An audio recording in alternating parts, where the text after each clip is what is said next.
75esimo anniversario verrà festeggiato dall'ANPI, scoppiano le polemiche, iniziativa del coro Magnificat.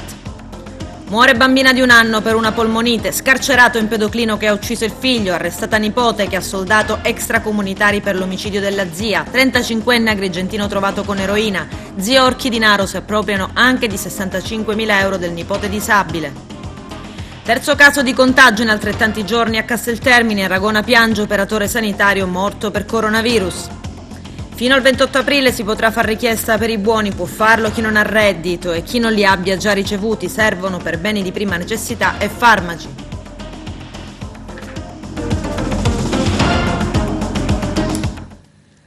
Bentrovati gentili telespettatori al nostro appuntamento con l'informazione. Domani 25 aprile, 75esimo anniversario della liberazione del paese dal nazifascismo. L'ANPI, l'Associazione Nazionale Partigiani Italiani, con un rappresentante per comune, affiancherà i primi cittadini per una mini cerimonia. Il nostro direttore Arturo Cantella. Al via domani i festeggiamenti in ricordo del 25 aprile, festa della liberazione, giunta al suo 75esimo anniversario. Giornata che a causa delle restrizioni dovute al coronavirus vede le manifestazioni svolgersi in modo simbolico, senza folla di gente. Infatti nella nostra città il sindaco Firetto, con il responsabile agrigentino dell'Associazione Partigiani Domenico Pistone, deporrà una corona di fiori presso il monumento ai caduti, così anche nei diversi paesi della nostra provincia. Tra le iniziative varie promosse dall'ANPI Sicilia, quella di Artisti Uniti per il 25 aprile, l'arte, la musica, la cultura renderanno omaggio alla Resistenza al 25 aprile. Numerosi sono già gli artisti, gli intellettuali e gli uomini della cultura che hanno già aderito all'evento. Intanto sentiamo il presidente dell'ANPI provinciale di Agrigento, senatore Angelo Lauricella. Sì, la manifestazione sarà certamente importante perché è il 75esimo anno dalla liberazione. Naturalmente si svolge in modo atipico quest'anno, senza la partecipazione umana, ma che fosse un dovere farlo. Però ci sarà una manifestazione che si articolerà attraverso l'impegno di artisti in diverse forme, diciamo, e poi durante la giornata del 25 aprile attenderemo le bandiere dell'ANPI, le bandiere tricolore e canteremo Bella Ciao. Questo per ricordare e anche per far capire a quelli che hanno cercato di approfittare di questi problemi che abbiamo per cancellare il ricordo del 25 aprile che non c'è pane per loro, che noi lo festeggeremo perché è la festa della libertà, della riunificazione dell'Italia, è la festa della Costituzione, è la festa dei diritti. È la festa che consente anche il ricordo, che consente anche a loro di poter parlare a vanvera liberamente perché i partigiani hanno combattuto, mentre i fascisti impedivano ogni forma di partecipazione, ogni forma di manifestazione delle opinioni. Quest'anno sarà un 25 aprile che coinvolgerà una grande parte della nostra popolazione e lo farà attivamente ognuno da casa propria. La partecipazione quest'anno è di questo tipo.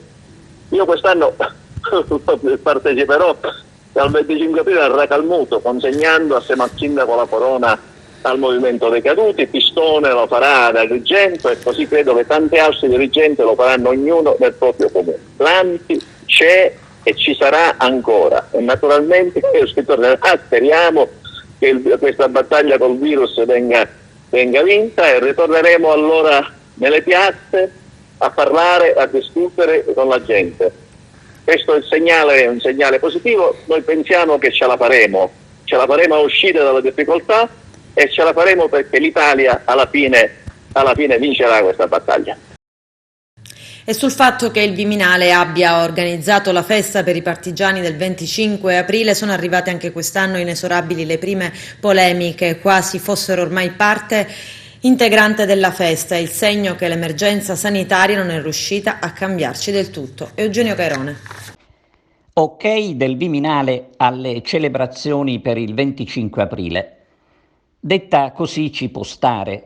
È il seguito della circolare che non può essere accettata nel rispetto di chi sta vivendo un'altra guerra e di chi piange i propri caduti, per i quali il divieto è stato assoluto. il divieto cioè a celebrare funerali anche con l'osservanza delle distanze.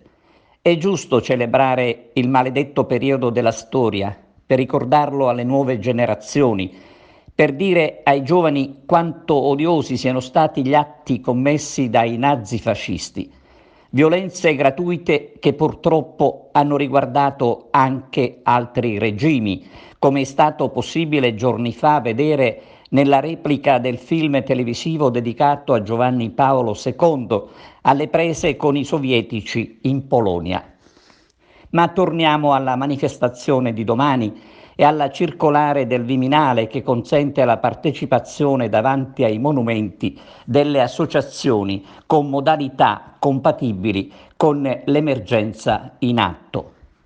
Quello che moltissima gente però in queste ore contesta è proprio la decisione del Ministro dell'Interno di consentire la presenza delle associazioni. Se i funerali sono vietati, e questo il commento, com'è possibile tutto ciò? Chi parla di mancanza di rispetto per chi ha avuto dei lutti non è lontano dal vero, perché, e speriamo che al Ministero dell'Interno qualcuno se ne renda conto, anche per i caduti nella guerra che il Paese sta vivendo era giusto adottare qualche iniziativa nel rispetto dei morti, di fronte ai quali non ci possono essere differenze.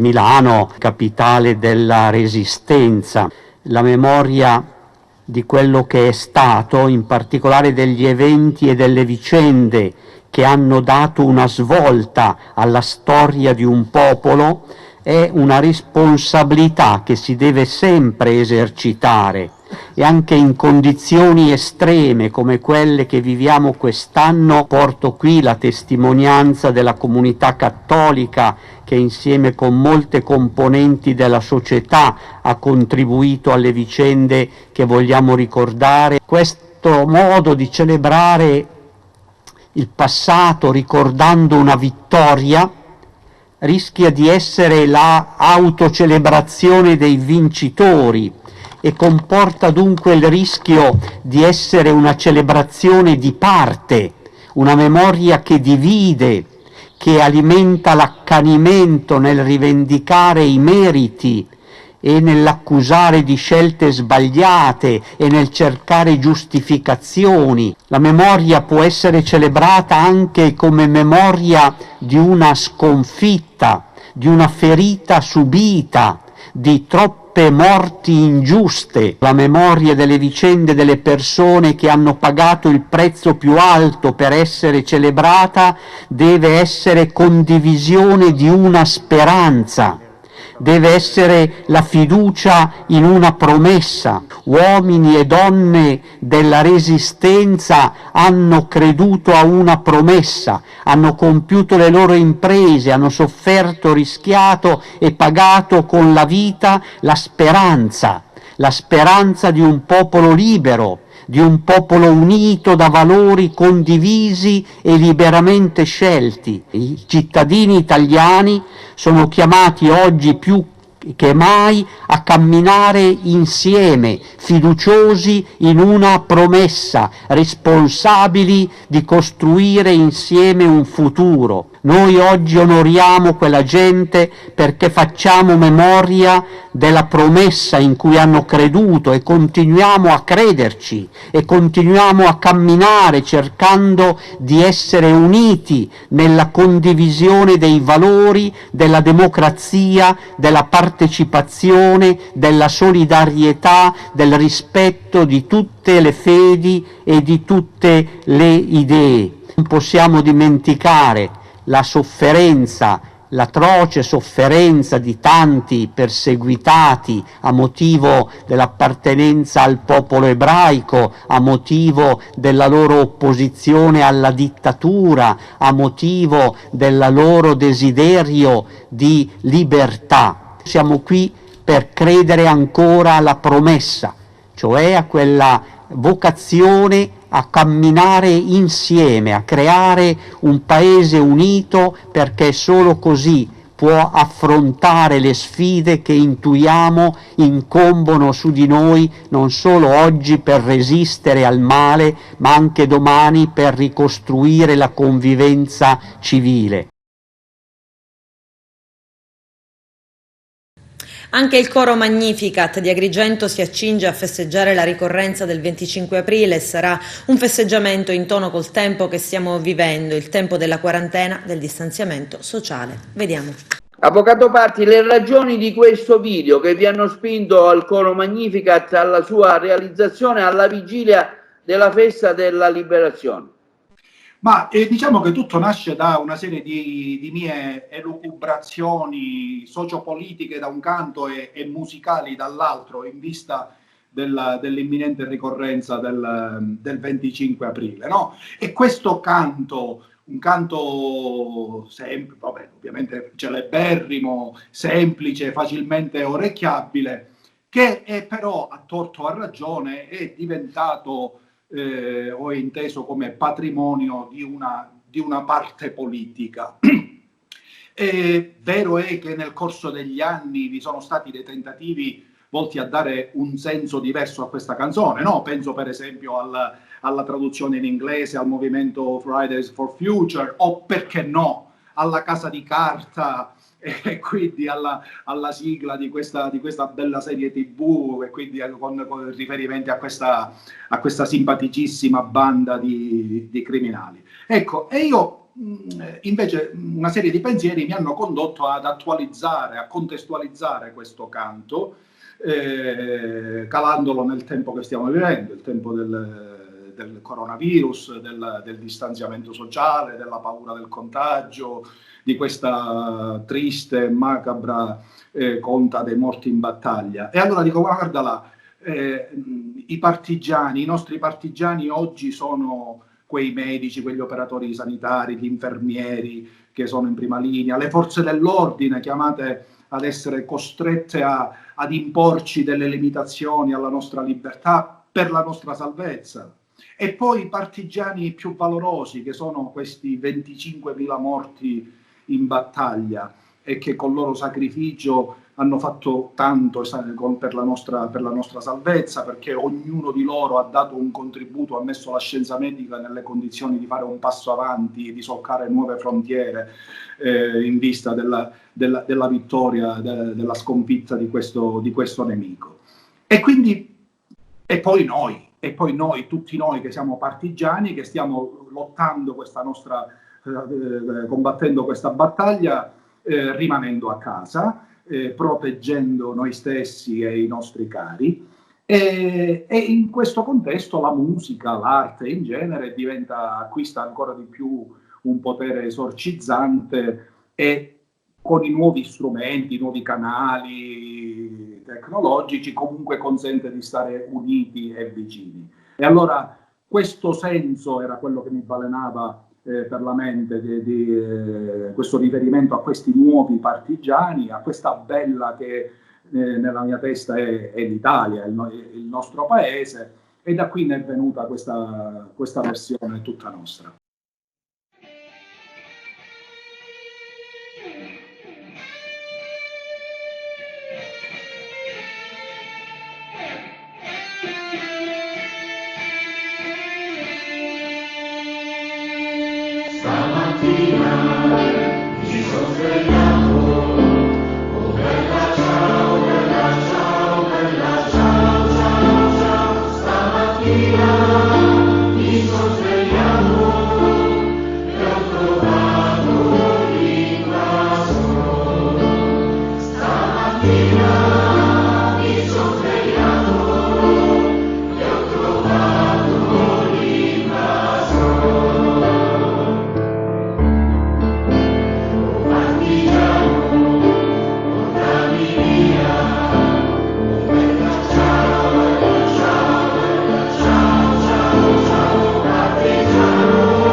All'ospedale San Giovanni di Dio di Agrigento è morta una bambina di 1 anno. La piccola aveva una polmonite già da diversi giorni ed era stata ricoverata in ospedale. Le sue condizioni sembravano migliorate. Avendo risposto bene alle cure e risultata negativa al tampone Covid-19, la bimba era stata dimessa perché ritenuta guarita. Dopo pochi giorni la ricaduta. I genitori, una coppia di origini nordafricane, decidono così di portare nuovamente la bambina in ospedale, dove poco dopo è deceduta. Inutili i tentativi di rianimazione da parte dei medici. Immigrazione e pandemia. Quanto costerà gestire la doppia emergenza? Lello Casesa. È scaduto questa mattina alle 9, 24 aprile 2020, il termine per presentare istanza alla Prefettura di Agrigento e manifestare interesse ad offrire ospitalità completa ai migranti sbarcati sulle coste agrigentine.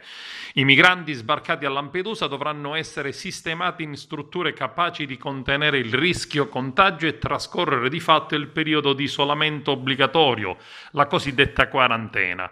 Il Ministero dell'Interno ha fornito le indicazioni alla Prefettura di Agrigento, che da qualche giorno ha pubblicato un avviso per individuare idonee strutture ricettive nel territorio della provincia di Agrigento che abbiano una capienza da 51 a 150 posti.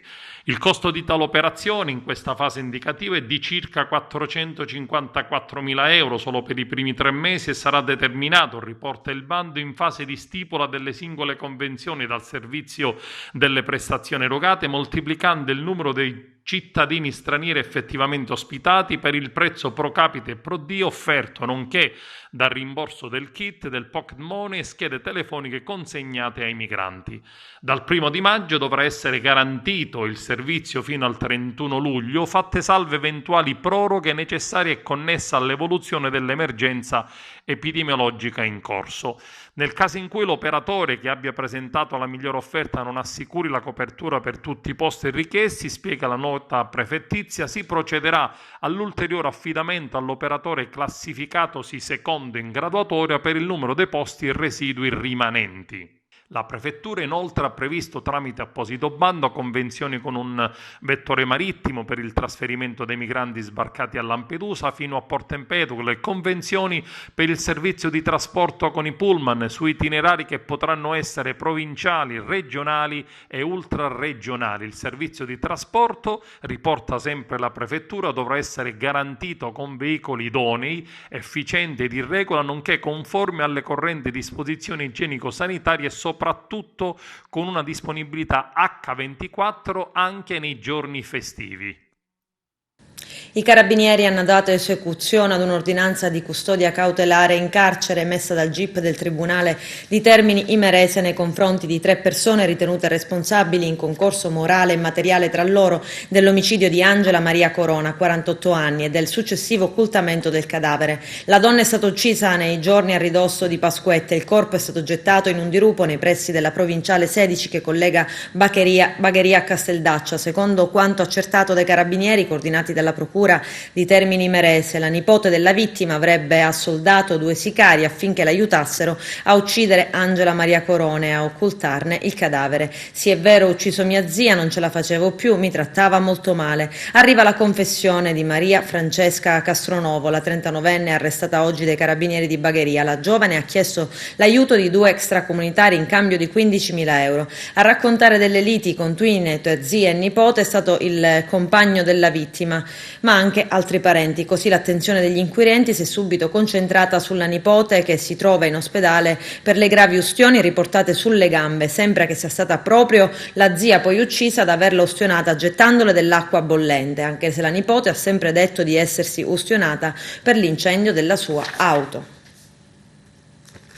Il Tribunale di sorveglianza di Palermo ha disposto la scarcerazione con 2 anni di anticipo di Piero Falzone, pescatore 63enne di Porto Empedocle, arrestato dopo aver ucciso il figlio Marco, 24 anni, nel maggio del 2014, al culmine dell'ennesima lite familiare. I giudici hanno disposto nei suoi confronti alcune prescrizioni legate a orari di rientro, ma potrà svolgere la vecchia attività lavorativa a borgo di un peschereccio. L'empedoclino era stato condannato a 6 anni e 2 mesi per l'omicidio con il rito abbreviato, che prevede lo sconto di 1/3 della pena.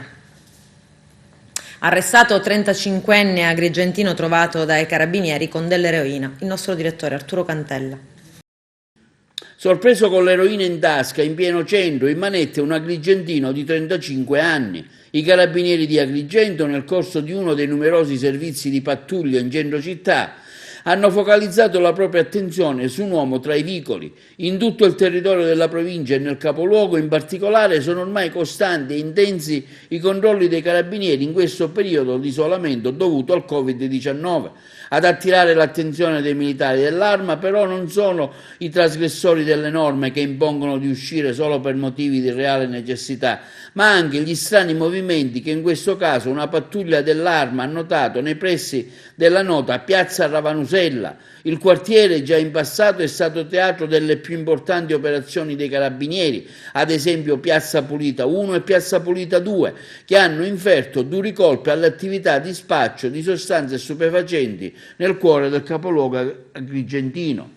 Anche in questa circostanza i militari, dopo aver controllato con fare certosino le strette vie, hanno rastrellato il centro storico, in una strada poco distante dalla piazza. I carabinieri hanno infatti identificato e perquisito un agrigentino di 35 anni. Dalla immediata perquisizione ne è saltata fuori l'eroina, ben confezionata e nascosta nelle tasche dei pantaloni. Invano il goffo il tentativo di disfarsene. Appena si è accorto del controllo, al termine della perquisizione, i militari dell'Arma hanno perquisito anche l'abitazione del sospettato, trovando l'altro piccolo quantitativo sempre di eroina. L'uomo è stato così arrestato con l'accusa di detenzione ai fini di spaccio e aspetta agli arresti domiciliari l'esito dell'udienza di convalida. Sono stati iscritti nel registro degli indagati dal PM Gloria Andreoli anche per peculato falso, circonvenzione di persone incapaci, i coniugi di Naro arrestati il 26 ottobre 2019 con l'accusa di aver segregato in casa il nipote disabile di 33 anni legandolo al letto con una catena alla caviglia. I due tutori, secondo quanto avrebbero accertato gli inquirenti, si sarebbero appropriati di circa 65.000 euro del disabile, trasferendoli sul loro conto e destinandoli a spese personali. Per occultare la circostanza, inoltre, avrebbero falsificato i rendiconti che devono essere presentati all'amministratore di sostegno. Adesso c'è la pubblicità, tra poco vi aspetto. Terzo caso di Covid-19 in altrettanti giorni a Casteltermini. Il focolaio è quello del paziente 1 ed Aragona piange Angelo Fantucchio, di 54 anni, operatore sociosanitario, morto per coronavirus a Corigliano Veneto, dove viveva e si trovava per lavoro da oltre un anno. Il servizio del nostro direttore Arturo Cantella. Nuovo caso positivo al Covid-19, ieri sempre a Casteltermini, dove sembra che un focolaio si sia acceso in questi giorni, con persone appartenenti allo stesso nucleo familiare e che potrebbe ancora allargarsi anche in qualche altro comune limitrofo per via degli spostamenti lavorativi di qualche componente della famiglia e degli esiti di altri tamponi ancora in lavorazione. I casi attualmente ufficiali comunicati nel report dell'azienda sanitaria di Agrigento sono 115 su 36.141 tamponi effettuati fino a ieri. Aumentano i soggetti guariti dal virus, salendo a quota 55, 35 quelli posti in quarantena, 11 quelli ricoverati nei vari ospedali siciliani e fermo sempre a 11 le persone decedute. In Sicilia, la nostra provincia registra sempre 129 casi, in aumento è sempre la provincia di Catania, arrivando a 706, con 11 casi in più per via dell'RSA di Caltagirone. Messina 397, 11 in meno, Enna sale di 5 unità andando a 321 casi, Palermo pure di 4 unità e va a 358 e aumenta di 4, Caltanissetta aumenta di 4 portandosi a 119, Ragusa in aumento di 2 unità e va a 62, Siracusa di 1 salendo a 97, Trapani costante ferma a 112 casi. I guariti salgono a 412, 24 persone in più, mentre i deceduti a 213. I nuovi casi positivi si attestano a 43, i contagiati di 14 unità. Degli attuali 2.301 positivi, 510 pazienti ricoverati, meno 25, di cui in terapia intensiva 34, uno in meno. 1.791 sono in isolamento domiciliare, con un aumento di 39 unità. Intanto continuano i momenti di solidarietà. Stamani una donazione di una barella di biocontenimento è stata fatta dai notai della nostra provincia all'ospedale di Agrigento. Sentiamo in merito il presidente dell'ordine, Claudia Gucciardo. I notai della provincia di Agrigento, fedeli alla propria vocazione di servizio alla comunità ed animati da spirito di solidarietà, hanno voluto esprimere con un gesto tangibile la propria vicinanza alla collettività e ai territori nei quali operano. Infatti, attraverso la donazione di euro 10.000 vogliono collaborare concretamente con il personale sanitario e con tutti i volontari che con spirito di sacrificio stanno affrontando questa grave emergenza sanitaria, procurando l'acquisto di una barella di biocontenimento di cui la provincia di Agrigento era priva, e sperando in tal modo di concorrere alla cura delle persone e all'approntamento di strumenti sanitari che possano essere di ausilio ai medici e a tutto il personale sanitario che sentitamente ringraziano. Consiglio europeo, il Presidente del Parlamento europeo David Sassoli chiede un piano più ambizioso basato su un più ricco bilancio comunitario che metta anche dei recovery bond. I dettagli nel servizio. Da alcune bozze che sono circolate c'è anche l'idea di chiedere agli Stati membri dei recovery fund nazionali su cui naturalmente basare lo sforzo per sostenere le economie nazionali. Potrebbe essere una leva su cui tutti i paesi in qualche modo riescono a trovare delle sintonie in un momento così difficile. Dare una risposta comune. È quello che chiediamo da alcune settimane, è la gravità della situazione che impone a tutti risposte comuni. Abbiamo visto con grande piacere la proposta spagnola per quanto riguarda la condivisione del debito, alcune proposte di inserire delle nuove imposte nel bilancio, di trasferirle all'Unione, come la web tax e la tassa sulla plastica, credo che siano indispensabili. Non esiste l'autosufficienza per nessuno. Abbiamo bisogno quindi, per poter emettere obbligazioni e titoli comuni, di una base che faccia da garanzia. Il 5 di maggio, nell'incontro che la Presidente von der Leyen avrà con la conferenza dei Presidenti, speriamo che abbia la possibilità di delineare meglio la struttura e il modello di questo piano. Le cifre che sono state indicate sia dalla Banca Centrale Europea sia dalla Commissione possono soltanto essere il frutto di trasferimenti nel bilancio e di fondi e obbligazioni che vengono finanziati dal mercato. Che c'è bisogno di una montagna di soldi e abbiamo bisogno di tutti gli strumenti per fare in modo che questo fondo si doti delle risorse necessarie. Due possibilità: prestiti e finanziamenti, che dovranno essere chiarite con molta precisione, di finanziamenti a fondo perduto che entrino in funzione molto presto, e abbiamo detto al Consiglio di non rinunciare all'idea che prima dell'entrata in vigore del bilancio possa esserci qualcosa che faccia garanzia al fondo per entrare in vigore transitoriamente, avere anche risorse molto presto a disposizione. E credo che alcune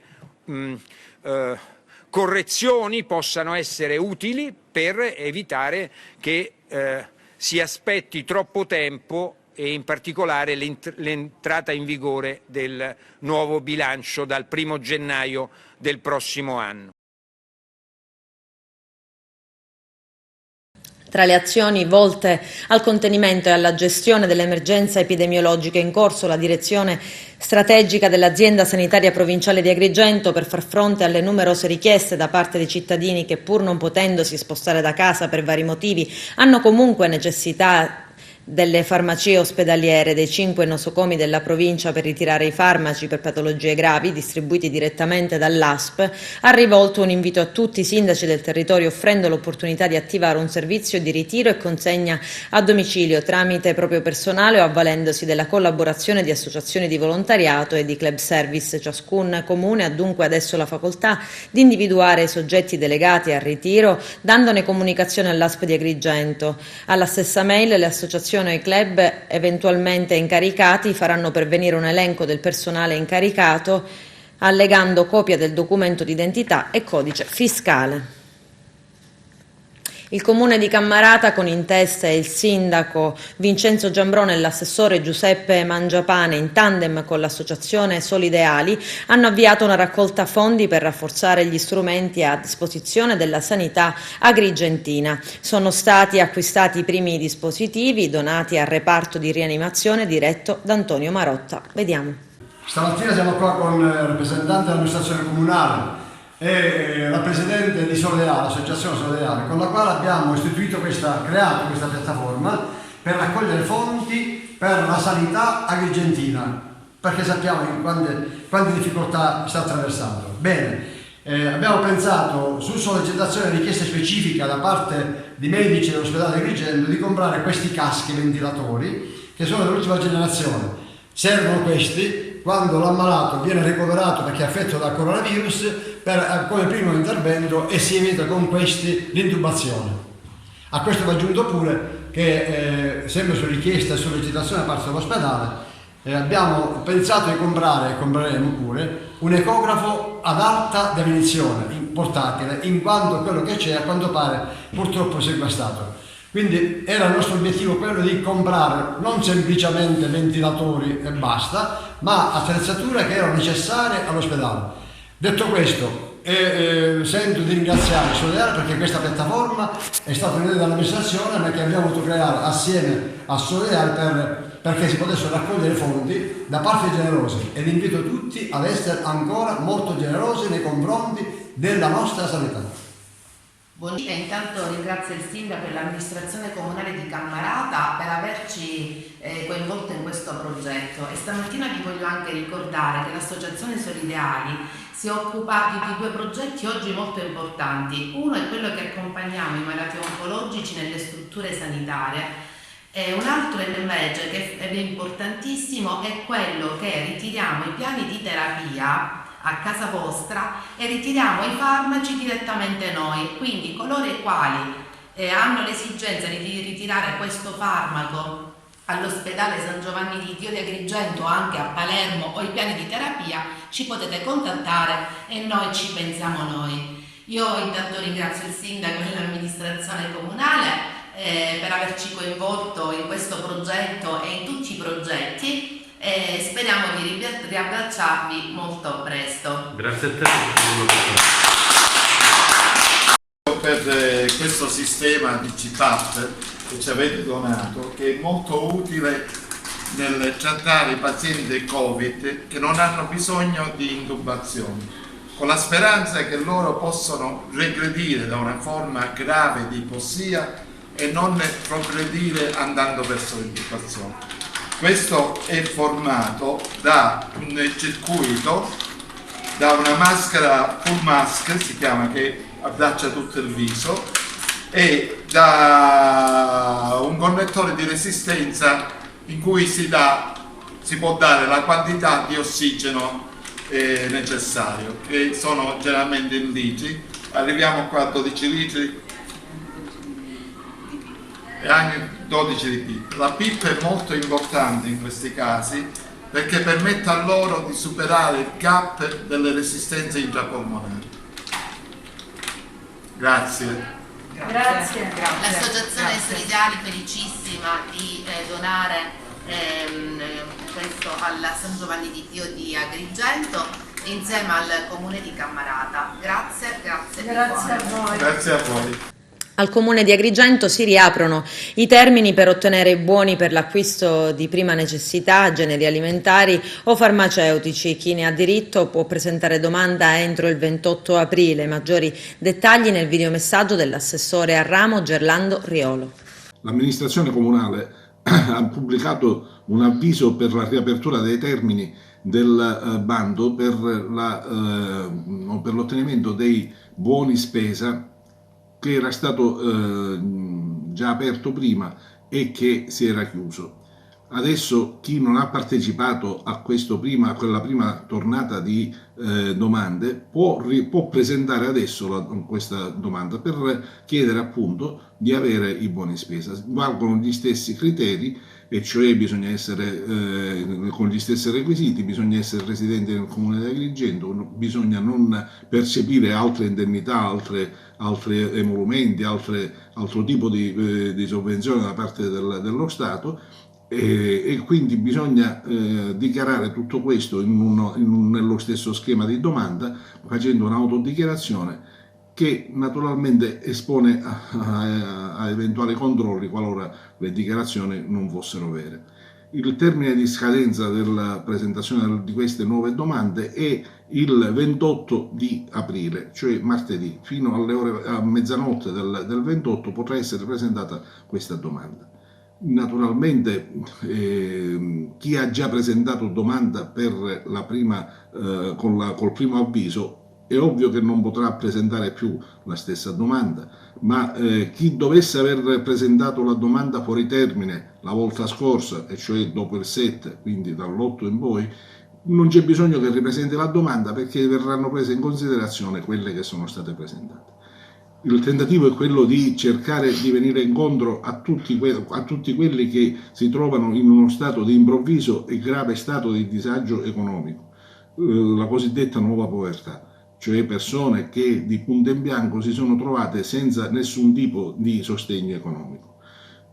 Successivamente sappiamo che la Regione ci darà degli altri fondi per poter venire incontro anche a coloro i quali qualcosa già prendono di altro tipo di sovvenzioni, cioè piccole pensioni, piccole cifre di reddito di cittadinanza, carta arrei, eccetera. Ma in questa fase è urgente ed è prioritario andare incontro a chi non riceve assolutamente nulla. Quindi il termine per la presentazione della domanda scadono martedì 28 entro la mezzanotte, bisogna presentarla online, cioè per email. Chi dovesse avere difficoltà a presentare la domanda per email può farsi aiutare dalle associazioni di volontariato o da chi ha possibilità di farlo. Vi sono nell'avviso dei numeri di telefono in cui per casi di estrema necessità si può telefonare. La domanda è scaricabile dal sito del comune e così come pure l'avviso. La Guardia di Finanza ha sequestrato 6.000 flaconi di falso gel igienizzante. Scattano 12 denunce. C'è il servizio. I militari del Comando Provinciale della Guardia di Finanza di Messina hanno sequestrato oltre 800 litri di gel igienizzante, già confezionati per la vendita, in 6.356 flaconi, non corrispondenti alle caratteristiche sanitizzanti pubblicizzate, segnalando complessivamente all'autorità giudiziaria di Messina, Barcellona, Pozzo di Gotto e Patti, per l'ipotesi di reato di frode in commercio, 12 responsabili. L'attività, sviluppata nel corso di specifici e mirati servizi di controllo economico del territorio, ha preso spunto da un sequestro effettuato dal nucleo di polizia economico-finanziaria presso una farmacia, dove sono stati sequestrati 14 flaconi di disinfettante mani da 1000 ml, recanti un'etichetta con dicitura ingannevole, in assenza delle previste autorizzazioni del Ministero della Salute. Dall'esame della documentazione contabile acquisita, con l'obiettivo di ricostruire e disarticolare l'intera filiera commerciale non autorizzata, si è risaliti alla società produttrice, sita in provincia di Messina, con un deposito anche in Lombardia. La successiva perquisizione all'interno dei magazzini della citata società consentiva quindi di sottoporre a sequestro ulteriori 205 flaconi, nonché di ricostruire la rete di vendita dei clienti che avevano acquistato il medesimo prodotto. I successivi interventi, pertanto, eseguiti dal gruppo Messina, della compagnia di Milazzo e della tenenza di Barcellona, Pozzo di Gotto e Capodorlando, consentivano di sequestrare altri 6.137 flaconi di diversa capacità, per complessivi 786 litri, presso 3 diverse farmacie e 5 esercizi commerciali situati sia nel capoluogo che in provincia. In questo delicato momento, secondo intese condivise con le autorità giudiziarie dell'intero distretto di Messina, la Guardia di Finanza Peloritana ha intensificato prioritariamente le attività di contrasto alle condotte più marcatamente illegali e fraudolente, con l'obiettivo di tutelare i consumatori e gli operatori onesti e di contrastare coloro i quali, approfittando dell'attuale situazione emergenziale, pongono in essere pratiche commerciali scorrette. Le attività di controllo e sicurezza proseguiranno per tutta la durata dell'emergenza. Dallo scorso 11 marzo sono stati oltre 1.400 i finanzieri impegnati nei controlli. Con questo è tutto, termina qui l'edizione del telegiornale. Grazie per la gentile attenzione e per essere stati con noi. L'informazione di TV Notizie ritorna lunedì. Prima della sigla c'è un video. A presto.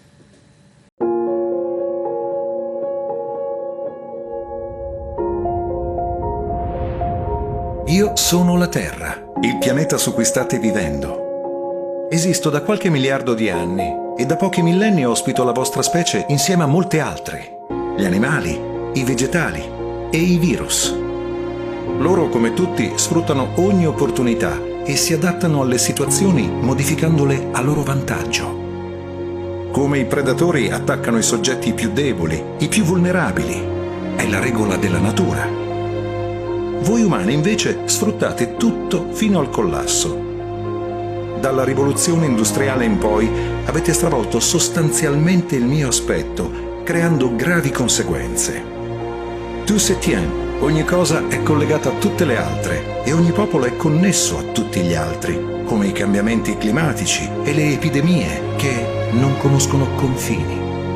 Quando distruggete una foresta, riempite i mari di plastica, inquinate ovunque e fate sciogliere i ghiacciai, cancellate l'habitat di animali costretti a cercarsi un altro posto insieme al loro corredo di virus e microorganismi. Tutti questi squilibri hanno causato un salto di specie e hanno spinto i virus ad attaccare altre specie, in questo caso l'uomo, con una aggressività e ad una velocità impressionante. Voi esseri umani avete una strana percezione del rischio. Gli impatti del cambiamento climatico per voi sono sempre rimandabili nel tempo, ma la salute dei miei ghiacciai, dei mari, dei cieli, delle mie foreste è alla base del vostro benessere ed è il più importante antivirus a vostra disposizione. Nei secoli siete stati eccezionali, avete fatto scoperte straordinarie, creato opere meravigliose.